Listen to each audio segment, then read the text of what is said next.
The United Nations is still not taking sufficient action to solve our primary global problems and to meet its many commitments. We could realistically transform the United Nations into a just, comprehensive, and sustainable system of global governance within an effective worldwide rule of law. We, North and South, should look for a human, economic, and social system, and not we, the human beings, to serve goods and capital. I agree. Savage capitalism must be replaced by social consciousness and international cooperation and respect for all people. The United Nations has a program called the Global Compact.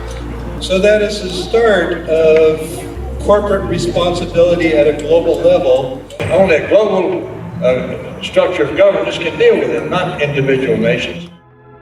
The governments have agreed that every school in the world should teach human rights education, education for sustainable development, and peace education.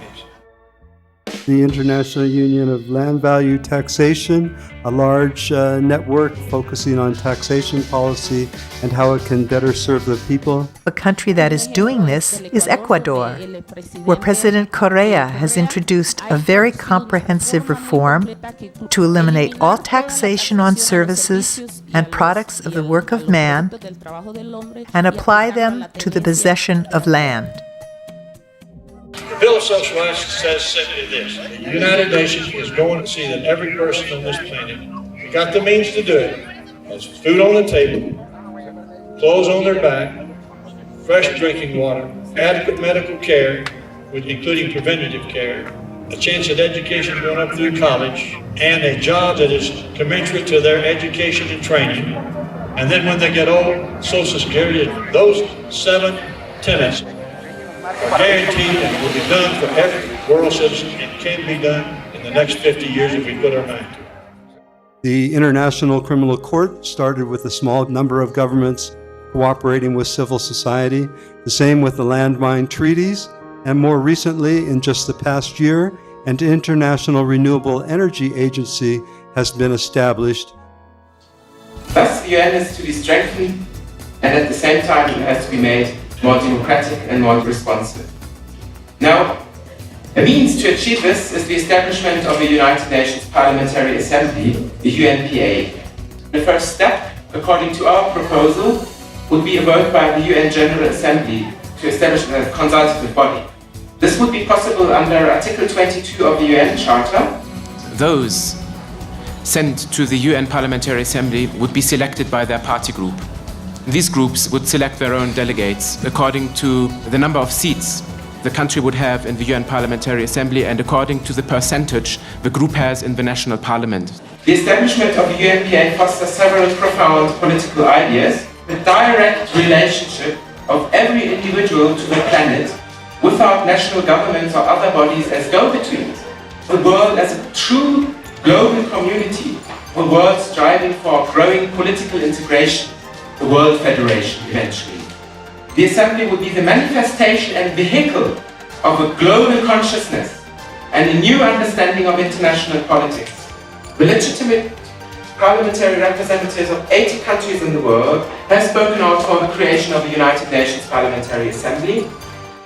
Just by a resolution of the General Assembly, the governments could say, from now on, we agree that the UN General Assembly can pass binding and enforceable legislation, and every negotiation that we undertake should have sufficient means and mechanisms of implementation and sufficient financing in order to achieve the goal that's been set.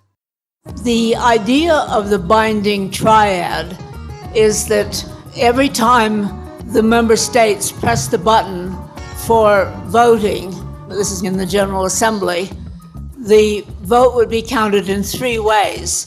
First, the member state that's voting, 2/3 are needed on most issues.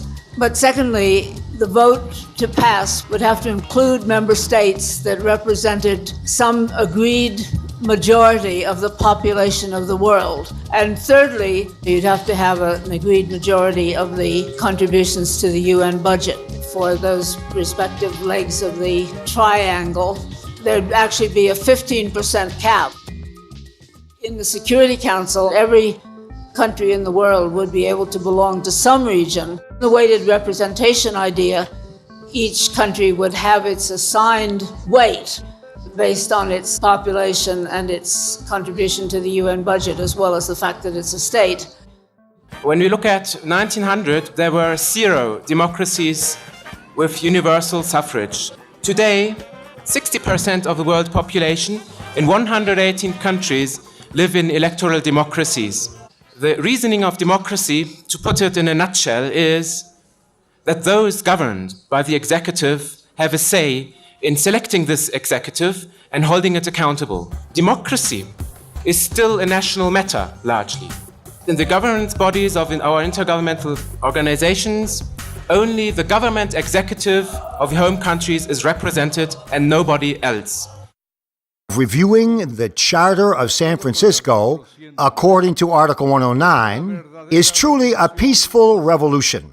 The conference itself could legally, legitimately adopt the resolution to initiate the transformation of the entity into a global federation of nations with a bicameral world parliament, which envisions in one house the nation states, and in the other chamber the elected representatives of the people of the world. The principles of rights and political organization have existed for a long time.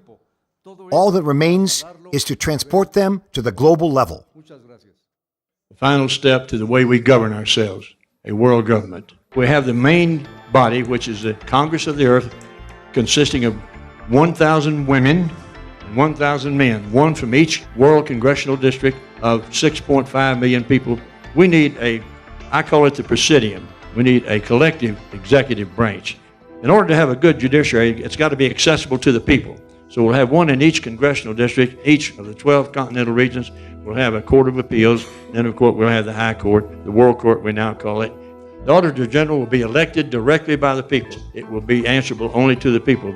The Auditor General will have 3 primary functions: be over the elections, also will serve as an ombudsman, and will monitor the United Nations for waste and corruption. 6 years ago, few were on the internet. Most of us now use every day. And those changes of which we have been speaking can likewise happen very rapidly. Let us visualize together a world that works for all. Everyone has enough to eat and work to live. We can do it easily without war. All we need is to see quite clearly that this is possible, and it will happen very quickly. We, as citizens of the world, declare for the transformation of the United Nations into a World Federation of Nations, democratic, transparent, plural. We're all humans and we're all earthlings. Yet we have no structure that admits that simple fact. Yet. Vamos creando nueva para de la tierra.